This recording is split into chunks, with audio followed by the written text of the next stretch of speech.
সুপ্রিয় দর্শক, আপনারা দেখছেন এসপিএন বাংলা টিভি।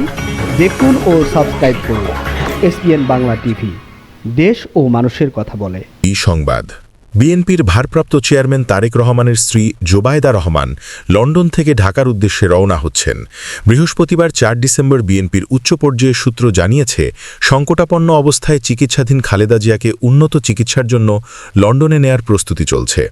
বাংলাদেশে পৌঁছানোর পর জোবায়দা রহমান খালেদা জিয়ার শারীরিক অবস্থা বিবেচনা করে তাকে নিয়ে লন্ডন যাত্রা করবেন বলে জানা গেছে। এদিকে কাতার জানিয়েছে, প্রয়োজনে খালেদা জিয়াকে বিদেশে নিতে এয়ার অ্যাম্বুলেন্স দিতে তারা প্রস্তুত। এর আগে শুক্রবার জুমার নামাজের পর দেশের সব মসজিদে বিএনপি চেয়ারপারসনের সুস্থতার জন্য দোয়ার আহ্বান জানিয়েছিল অন্তর্বর্তীকালীন সরকার। বুধবার বিএনপির প্রেস উইং জানায়, খালেদা জিয়ার শারীরিক অবস্থার খুব একটা পরিবর্তন হয়নি গত ২৪ ঘণ্টায়। চিকিৎসকরা তার অবস্থাকে স্থিতিশীল মনে করছেন। একই দিন যুক্তরাজ্যের বিশেষজ্ঞ চিকিৎসক রিচার্ড বিল ঢাকায় এসে চিকিৎসক দলের সঙ্গে যুক্ত হন। নভেম্বরের ২৩ তারিখে ফুসফুস ও হৃদযন্ত্রের গুরুতর সংক্রমণ নিয়ে ঢাকার এভা কেয়ার হাসপাতালে ভর্তি হন খালেদা জিয়া। বর্তমানে তিনি কিডনি, হৃদরোগ এবং নতুন করে নিউমোনিয়ায় আক্রান্ত হয়ে চিকিৎসাধীন রয়েছেন। ১ ডিসেম্বর তার দলের পক্ষ থেকে জানানো হয়, শারীরিক অবস্থার অবনতি হয় তাকে ভেন্টিলেশনে নেওয়া হয়েছে। এর মধ্যে দেশি বিদেশি চিকিৎসকদের সমন্বয়ে গঠিত মেডিকেল বোর্ডে অধ্যাপক ডাক্তার শাহাবুদ্দিন তালুকদারের নেতৃত্বে জোবায়দা রহমানও রয়েছেন। বুধবার যুক্তরাজ্য ও চীন থেকে বিশেষজ্ঞ চিকিৎসকদের দুটি দল এই মেডিকেল বোর্ডে যোগ দিয়েছে। বিএনপি চেয়ারপারসন বেগম খালেদা জিয়ার চিকিৎসায় যুক্তরাজ্য ও চীনের বিশেষজ্ঞ চিকিৎসকরা যুক্ত হয়েছেন।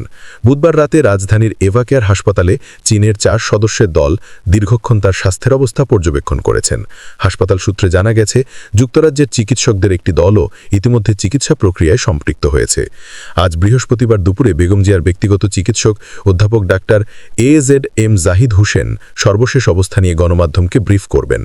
গত কয়েক সপ্তাহ ধরে লিভার, কিডনি ও হৃদরোগ সহ একাধিক জটিলতায় ভুগছেন সাবেক এই প্রধানমন্ত্রী। তার শারীরিক অবস্থা স্থিতিশীল রাখতে দেশি বিদেশি চিকিৎসকদের সমন্বিত প্রচেষ্টা অব্যাহত রয়েছে। এদিকে বেগম জিয়াকে অতি গুরুত্বপূর্ণ ব্যক্তি ঘোষণার পর এভা কেয়ার হাসপাতাল এলাকায় SSF ও PGR সদস্যরা নিরাপত্তার দায়িত্বে নিয়োজিত আছেন।